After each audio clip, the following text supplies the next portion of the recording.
Boa tarde. O presente trabalho de restauração ambiental foi elaborado em cima do artigo Avaliação do Banco de Sementes do Solo para fins de restauração florestal em Carandaí, Minas Gerais. O grupo é composto pela Ana Esther de Souza, pela Ellen Virlane, pela Júlia Stephanie de Cássia, por eu, Larissa Campos, pela Raíssa Elias e pelo Renan Rodrigues. O artigo utilizado para a elaboração do trabalho foi produzido pelo Leandro Calegari, Sebastião Venâncio Martins, Lilian Cristina Campos, Elias Silva e José Marinaldo Gleriani. Bom, as primeiras tentativas de restauração florestal foram realizadas de forma empírica, ou seja, a partir de experiências buscando reproduzir ecossistemas maduros de referência por meio de plantio de mudas de espécies finais de sucessão e aplicando técnicas agrônicas e silviculturais. Bom, essa fase da tentativa de restaurar florestas foi bastante influenciada pelo paradigma clássico da ecologia, em que ecossistemas eram considerados sistemas fechados, pouco sujeitos a perturbações, de modo que a sucessão culminava em um clímax único. No entanto, com a mudança dos paradigmas da ecologia, hoje temos a ecologia contemporânea, na qual os ecossistemas passaram a ser entendidos como sistemas abertos e sujeitos a variados tipos de distúrbios, bem como suscetíveis a influências por uma série de fatores após esses distúrbios. E devido à não consideração dos atuais aspectos ecológicos que regem a organização florística e estrutural das populações de plantas ao longo do tempo, inúmeros projetos de recuperação de áreas degradadas com base apenas em técnicas silviculturais e agronômicas de plantios de mudas de poucas espécies arbóreas, inclusive exóticas até gramíneas, mostraram-se ineficientes para resgatar a integridade dos ecossistemas e para garantir a sua sustentabilidade. Logo, tem sido substituído por modelos e técnicas de restauração florestal com base no paradigma contemporâneo. Dentre esses modelos e técnicas destacam-se a transposição da serrapilheira e banco de sementes do solo, uso de galhadas oriundo de podas e o resgate de plantulas em áreas a serem desmatadas ou de plantulas oriundas de germinação do banco de semente do solo. Outra técnica bastante promissora é a avaliação do banco de sementes. Esse método trata-se da busca de conhecimento sobre a regeneração natural e dinâmica do banco de sementes no solo para avaliar o potencial de autorrecuperação.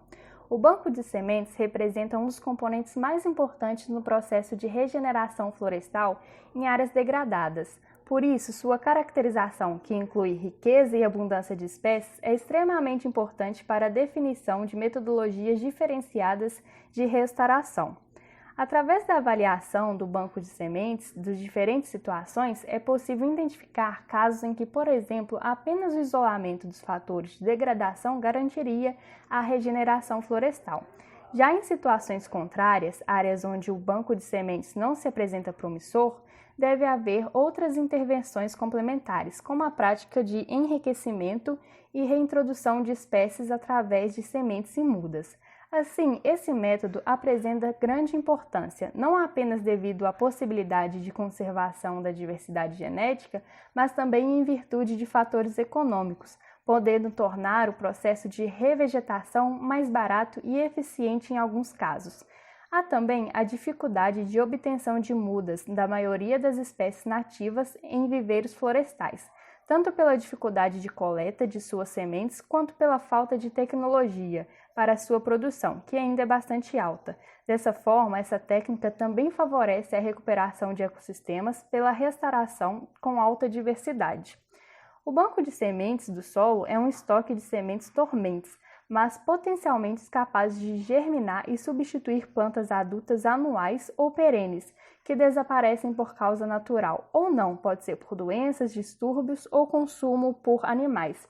Entretanto, além da presença de plantas desejáveis e com números suficientes de espécie, o banco sempre contém, em maior ou menor escala, sementes de plantas indesejáveis, no caso daninhas, geralmente com efeitos negativos de competição. Nesse sentido, este artigo teve como objetivo conhecer a composição e densidade das espécies do banco de sementes do solo de 5 diferentes situações ambientais, em uma propriedade rural localizada no município de Carandaí, que fica em Minas Gerais, a fim de propor métodos de restauração florestal para cada uma das situações. Bom, entrando dentro de materiais e métodos, as amostras de solos para avaliação do banco de sementes foram obtidas de uma propriedade rural denominada Fazenda do Gabriel, pertencente à empresa Cimento Tupi S.A., onde será realizado um projeto de restauração florestal. E como eu já havia dito, essa propriedade se localiza no município de Carandaí, em Minas Gerais, em uma altitude que apresenta relevo bastante acidentado, numa altitude superior a 1.000 metros. A partir de um estudo de zoneamento ambiental, foram identificadas na propriedade 5 situações ambientais, sendo pasto limpo, ou seja, pasto sem regeneração florestal, formado por braquiárias de baixo porte, ou seja, bem rasteiro. Pasto sujo, sendo pasto com regeneração arbustiva, formado por braquiárias de baixo porte, localizadas em área do terreno declivoso, com existência de indivíduos esparsos de espécies arbustivo-arbóreas regenerantes, com altura máxima de até 3 metros. Capoeira, que consiste em pastos com regeneração arbórea e árvores esparsas que representam uma porção da propriedade, também ocupada por pastos de braquiárias, porém com elevada densidade de indivíduos arbóreos. Eucalipto, que possui talhão de espécie de eucaliptos, com subbosque ocupado por braquiária e regeneração de espécies nativas arbustivo-arbóreas. E por último, mata nativa, que consiste em fragmentos de florestas estacional, semidecidual, montana secundária em estágio médio de sucessão e em bom estado de conservação. Bom, em cada uma dessas situações ambientais, 20 amostras de solo foram retiradas, usando um gabarito de madeira de dimensões de 25 por 25 centímetros e até 5 centímetros de profundidade, como este mostrado na última imagem. Dessa forma, foi demarcada uma rede de parcelas formada por 5 linhas e 4 colunas, distantes em 5 metros, sendo as amostras retiradas nas interseções. Portanto, foi coletada um total de 100 amostras de solos, por serem 5 situações por 20 repetições em cada uma delas. Além do gabarito de madeira, pás e enxadas também foram utilizadas para a coleta do solo, sendo esses imediatamente armazenados em sacos plásticos pretos, identificados e transportados para a Casa de Sombra, num viveiro da Universidade Federal de Viçosa. Na Casa de Sombra, as amostras foram transferidas para bandejas plásticas, em que foram mantidas durante 8 meses. E por apresentar sistema de irrigação por nebulização automática, a Casa de Sombra não permitiu que as amostras sofressem estresse hídrico.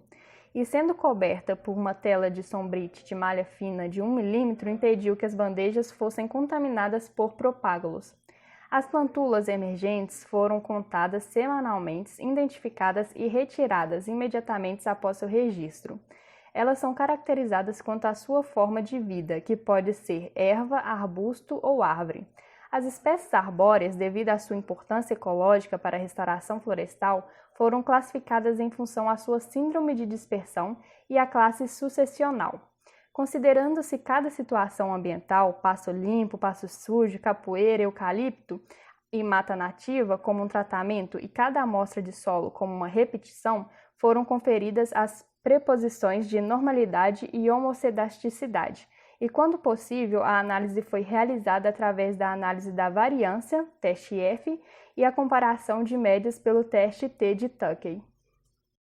Resultados. Considerando todas as situações ambientais, germinaram 10.427 indivíduos de 21 famílias e 70 morfoespécies, sendo 54 identificados em nível de espécie, 1 em nível de gênero, 2 em nível de família e 13 não identificados, distribuído entre herbáceas, subarbustivas, arbustivas e arbóreas.